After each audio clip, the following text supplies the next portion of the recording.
সকালবেলা ঘুম থেকে উঠে দেখছি আমাদের মায়ের ঘরের দরজাটা ইঁদুরে কেটেছে। দেখছো নিচটা কিরম কেটেছে, কেটে ঘরের মধ্যে ঢুকে আর দেখো এখানে আমার নকুলদানা সব ডাব্বা ছিল সেইগুলো সব ফেলে দিয়েছে।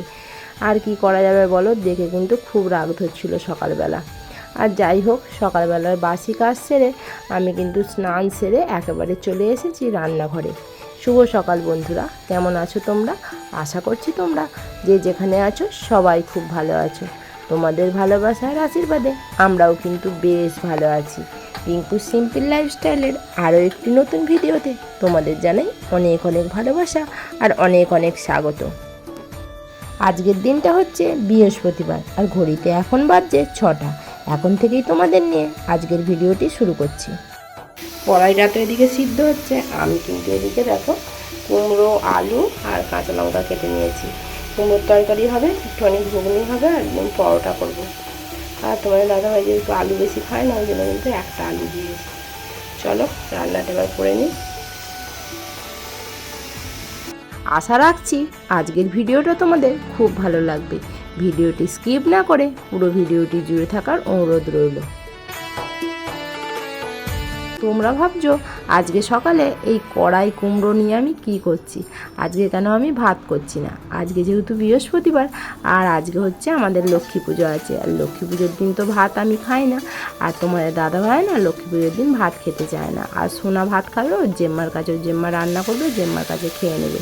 আর তোমাদের দাদাভাই, আমি যেহেতু ভাত খাই না, তোমাদের দাদাভাইও খেতে চায় না, বলে যে শুকনো কিছু করবে আমি খেয়ে যাব আর টিফিনে নিয়ে চলে যাব। আর ওই জন্যই কিন্তু আজ ঘুগনি, আর তোমাদের দাদাভাই যেহেতু কুমড়োর তরকারি খেতে ভালোবাসে ওই জন্য তোমাদের দাদাভাইয়ের জন্য করেছিলাম কুমড়োর তরকারি। আজ প্রেসার কুকারটা না আমায় প্রচণ্ড পরিমাণ জ্বালিয়েছে। 1 ঘন্টা যাবৎ আমায় কড়াই সিদ্ধ করতে লেগেছে, জানো তো। কড়াইয়ের সিটিটা কিছুতেই পড়ছে না, যেহেতু প্রেসার কুকারটা মাজা হয়েছিল। আর মাজলেই না গার্ডারটা লাগালে এত হাওয়া বেরিয়ে যায়, আর না মাজলে কিন্তু ভালো সিটি পড়ে। আর কি করব বলো, পুজো উপলক্ষে আমাকে তো প্রেসারটা মাজতেই হবে। আর মেজেছি, সিটি পড়েনি। তারপর দিদিভাই ওর 3টে গার্ডার দিল, সেই পাল্টে পাল্টে দিয়ে একটা গার্ডারে তারপর অনেক কষ্টে কিন্তু কড়াইটা আমি সিদ্ধ চাপিয়েছিলাম। আর দেখো কড়াইটা সিদ্ধ হয়ে যেতে আমি কিন্তু তার আগে কুমড়োর তরকারিটা করে নিয়েছি, আর তারপর কিন্তু ঘুগনিটা করে নিলাম। ঘুগনিটা করে নিয়ে দেখো লুচিটাও করে নিচ্ছি। আর আজকে কিন্তু একটু তাড়াতাড়ি করেই কাজ করছি, যেহেতু ঠাকুরমশাই 10:30টার মধ্যে চলে আসবে বলেছেন, সেহেতু তো আমাকে এই কাজগুলো সেরে তারপর কিন্তু আমায় পুজোর জোগাড় করতে হবে। তোমাদের দাদাভাইকে বলেছিলাম লুচি খাবে না পরোটা খাবে। তোমাদের দাদাভাই বললো তোমার যেটা সুবিধা হয় তুমি সেটাই করো, আমার কোনো আপত্তি নেই। তুমি লুচি করলেও আমি খাবো আর তুমি পরোটা করলেও আমি খাবো। তোমার যেটা মন চায়, যেটা তোমার সুবিধা হবে, তাড়াতাড়ি হবে, তুমি সেটাই করো। তোমাদের দাদাভাই কোনো দিন মুখ ফুটে বলে না যে এটা করে দাও ওটা করে দাও, আমার সুবিধা মতো ও রান্না করতে বলে, জানো তো। এরম বর পাওয়া কিন্তু অনেকটা ভাগ্যের ব্যাপার। প্রথমে ভেবেছিলাম পরোটা করব, তারপর ভাবলাম যে লুচি করে নিই। ওই জন্য কুমড়োর তরকারি, ঘুগনি আর লুচিই করেছিলাম। তোমাদের দাদাভাই তো খেয়ে দিয়ে বেরিয়ে গেল, আর আমি কিন্তু ডিশটা মেজে নিলাম। ডিশ বাসনগুলো যে কটা ছিল সে কটা মেজে নিলাম। আর দেখো ঠাকুরের বাসনগুলো ভেবেছিলাম কালকে মেজে রাখবো, কালকে তো সোনার ক্যারাটে ছিল বুধবার দিনকে। আর কিন্তু খুব বৃষ্টি হচ্ছিল, জানো তো। ভেবেছিলাম 2টো নাগাদে বাসনগুলো মাজবো, তারপর আমি 3:30টার সময় করে বেরোবো, কিন্তু সে তো আর হলো না। দেখো ক্যারাটে থেকে এসে বাসনগুলো আমি বার করে রেখে দিয়েছিলাম। আর এখন কিন্তু রান্না হয়ে যেতে তোমার দাদাভাই চলে যেতে, আর সোনার কিন্তু আজকে স্কুল ছুটি। আজকে তো শিক্ষক দিবস উপলক্ষে ওদের কিন্তু ছুটি দিয়েছে। অন্য বছর কিন্তু সেলিব্রেশন হয়, এবছর কেন হবে না আমি জানি না, ছুটি দিয়েছে। আর দেখো বাসনগুলো ভাবলাম ওই ঠাকুরতলার ওইখানেই মাজবো, কিন্তু সকালে এত রোদ এসে গেছে ওখানটায় কিন্তু বসে আমি মাজতে পারবো না। ওই জন্য কিন্তু বাসনগুলো আবার নিয়ে চলে এলাম কলতলায়। আমি প্রথমে বাসনগুলোকে তেঁতুল দিয়ে একটু ঘষে নিয়েছিলাম, তারপরে কিন্তু দেখো মাটি দিয়ে আর সাবান দিয়ে কিন্তু পরিষ্কার করে মেজে নিচ্ছে। এইতে করে কিন্তু বাসনগুলো খুব সুন্দর পরিষ্কার হয়েছিল। মানে তেঁতুল দিলেই দেখবে এই কাঁসারের বাসন খুব সুন্দর পরিষ্কার হয়। আজকে যেহেতু পুজো হবে ওই জন্য দেখো কত বড় বড় থালাগুলো বার করেছি, রেকাপগুলো, আর কোষা কুশি, তারপর পিলসাজ প্রদীপ, এগুলো কিন্তু সবই বার করে নিয়েছি পুজো হবে বলে। কালকে এগুলো ধুয়ে রাখলে তাহলে তো সকালটা আমাকে আজকে এত তাড়াহুড়ো করতে হতো না, জানো তো। আর দিদিভাই বলেছিল যে তুমি বার করে রেখে দিয়ে গেলে আমি তো ধুয়ে নিতাম, আর আমি যেহেতু ক্যারাটে চলে গেছিলাম আমার খেয়ালও ছিল না বার করে রেখে যাব, তাহলে এগুলো কালকেই ধোয়া হয়ে যেত। আর দেখো আমার কিন্তু এগুলো সব ধোয়া হয়ে গেছে, ধুয়ে কিন্তু এবার এগুলো ঠাকুরতলায় উপর দিয়ে দেবো। আজকে কিন্তু খুব রোদ করেছে। আর দেখো ঠাকুরতলায় কিন্তু সব বাসনগুলো মানে উপর দিয়ে দিয়েছি, আর কিন্তু ঠাকুরের বঁটিটা ধুয়ে নিয়েছি। আর তোমার দাদাভাই কিন্তু সকালবেলা জল চৌকিটা আর কাঁটাটা কিন্তু ধুয়ে ছাদে দিয়ে গেছে শুকনো হতে। আর দেখো আমি কিন্তু ফলগুলোও ধুয়ে নিচ্ছি ভালো করে। আর এতগুলো ফল কিন্তু বাড়ির পুজোতে দেবো না, যেহেতু মনসা পুজো হবে সেহেতু একবারেই কিন্তু ফলগুলো ধুয়ে নিচ্ছি। ফলগুলো দুবার করে ভালো করে ধুয়ে নিলাম, নিয়ে দেখো ফলগুলো রেখে আমি কিন্তু একটু আলতা পরে নিচ্ছি, তারপর কিন্তু শাড়িটা পরবো। আলতা তো আর সবসময় পরা হয় না, এই পুজো পার্বণ হলে তবেই কিন্তু আলতাটা পরা হয়। আর আমি ভাবলাম যে নাইটিটা পরে আলতাটা আগে পরে নিই, তারপর কিন্তু শাড়িটা চেঞ্জ করব। তোমাদের কার কার আলতা পরতে ভালো লাগে আমাকে কিন্তু অবশ্যই কমেন্ট করে জানিও। এই আলতাটা কিন্তু খুব সুন্দর ছিল, জানো তো, লাল পুরো টকটক করছিল।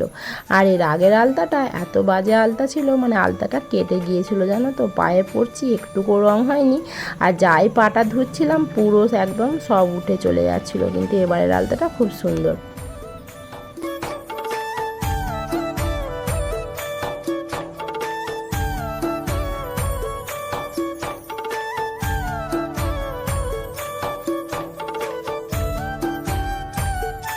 আলতাটা পরে নিয়ে আমি কিন্তু কাপড়টাও পরে নিয়েছি। আর আজকে যেহেতু পুজো বলে কথা, কাপড় তো পরতেই হবে, তাই না বলো।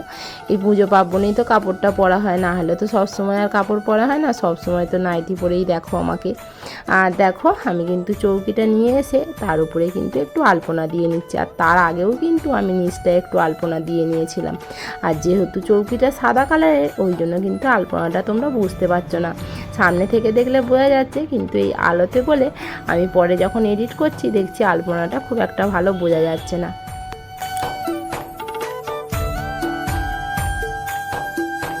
আমি কিন্তু খুব একটা ভালো আলপনা দিতে পারি না, খুব একটা ভালো কেন বলছি, আমি কিন্তু একদমই দিতে পারি না, জানো তো। কিন্তু কাজ চালাবার মতো যতটা দরকার ততটা কিন্তু আমি করে নিই। আমাদের আজকের পুজোটা হচ্ছে এই ধানের শীষ দিয়ে আর এই কাশফুল দিয়ে।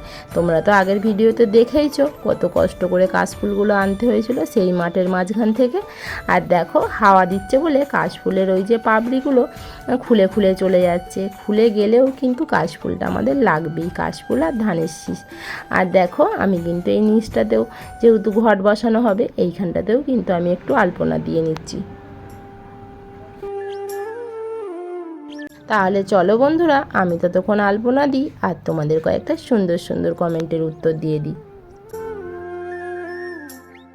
প্রথম কমেন্টে মাই লাভলি ফ্যামিলির দিদিভাই বলেছে খুব সুন্দর, ভালো লাগলো ভিডিওটা। থ্যাংক ইউ সো মাচ গো এত সুন্দর একটা কমেন্ট করার জন্য।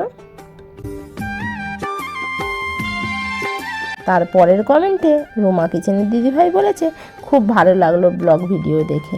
তোমাকেও কিন্তু অসংখ্য অসংখ্য ধন্যবাদ এত সুন্দর একটা কমেন্ট করার জন্য। আর একটা দিদিভাই আমায় কমেন্ট করেছে, কিন্তু আমি তার নামটা বলতে পারছি না, তার নামটা আমার ফোনেতে কিন্তু শো করছে না, ওই জন্য নাম বলতে পারলাম না। আর কমেন্ট করেছে তোমার ভিডিও খুব ভালো লাগলো বন্ধু, পাশে থেকে গেলাম, আমার পরিবারে আসার আমন্ত্রণ রইল, অপেক্ষায় রইলাম। থ্যাংক ইউ সো মাচ গো এত সুন্দর একটা কমেন্ট করার জন্য। আর দেখো আমি তো আলপনাটা দিয়ে নিয়েছিলাম, দিয়ে দেখো আমি কিন্তু লক্ষ্মীর হাঁড়িটাকেও নামিয়ে নিয়ে চলে এলাম।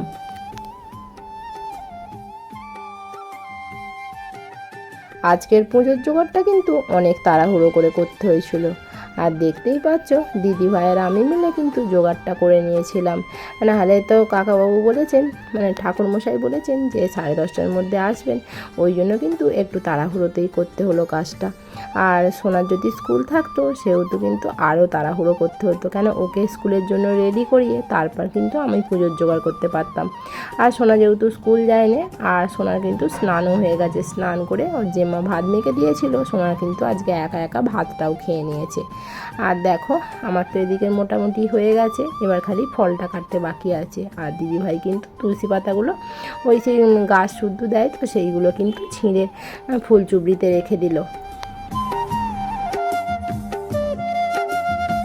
আমার তো ফল কাটা সব রেডি হয়ে গেছে। আর দেখো এই যে আর একটা ছোটো রেকাবে ফলগুলো তুলে নিচ্ছি, এইগুলো হচ্ছে শীতল দেয়, মানে তখনকার দিনে কি হলো তো মানে সন্ধ্যের দিকে ঠাকুরমশাই আবার আসতেন পুজো করতে, কিন্তু এখন তো আর সন্ধ্যের দিকে আসে না, একবারই পুজো করতে মানে অস্থির হয়ে যাচ্ছে ঠাকুরমশাইরা, আর ওই জন্য সন্ধ্যের দিকে তো আর আসে না, ওই জন্যই কিন্তু এই একবারই পুজোটা করে নেয়, ওই জন্যই কিন্তু দুটো জায়গাতে ফল ডাকতে হয়।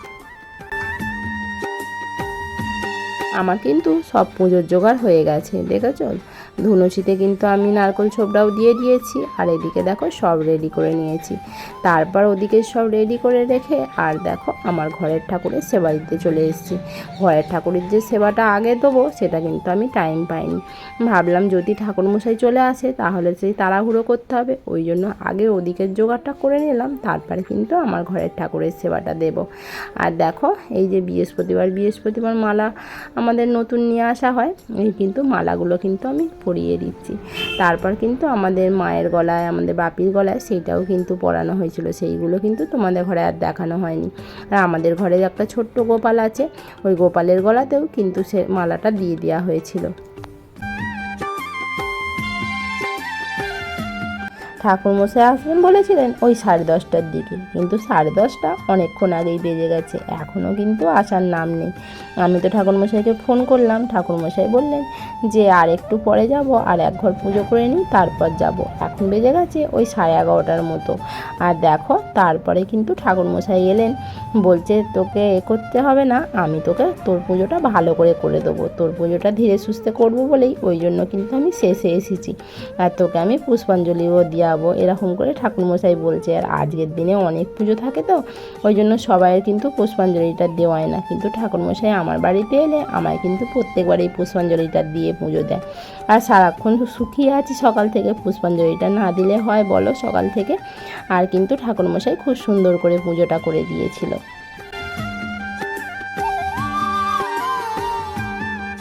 আর ঠাকুরমশাইয়ের তো বয়স হয়ে গেছে, উনি আর সেরমভাবে পারে না জানো তো, এবার যতটা পারে ততটাই কিন্তু আমাদের জন্য অনেকটা মঙ্গল। ঠাকুরমশাই পায় এখন হচ্ছে খুব মানে দুষ্কর ব্যাপার হয়ে যাচ্ছে, আর ঠাকুরমশাইদের টাইম হচ্ছে না বলে সব পুজো একটা করে দিচ্ছে। আমাদের যেহেতু 5টা পুজো, বছরে 5টা পুজো হয়, আর এই ঠাকুরমশাই যতদিন পারবেন ততদিন করবেন, তারপরে কি হবে সেটা দেখা যাবে।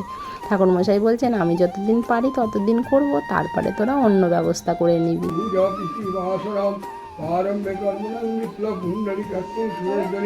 ओम नमो श्रीते सर्वतुल्लाभाजनं जयते जय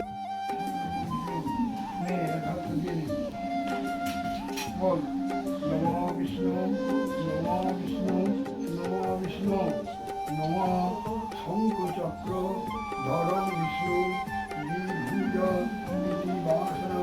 पारम्भे। তারপরে দেখো ঘরের পুজোটা হয়ে যেতে তারপর চলে এলাম হরিতলায়, হরি পুজো হবে, ওই জন্য কিন্তু তাড়াহুড়ো করে আর ওই চাল ফলগুলো কিন্তু নিয়ে আসছি। আর ঠাকুরমশাই না মানে হাতে পায়ে সেরমভাবে জোর নেই, দেখো আমি বলছি এইখানটা একটু আস্তে আস্তে নামুন, যেহেতু আমাদের ওই উপরটা থেকে নিচটা একটু নামতে হয় ওই জন্য।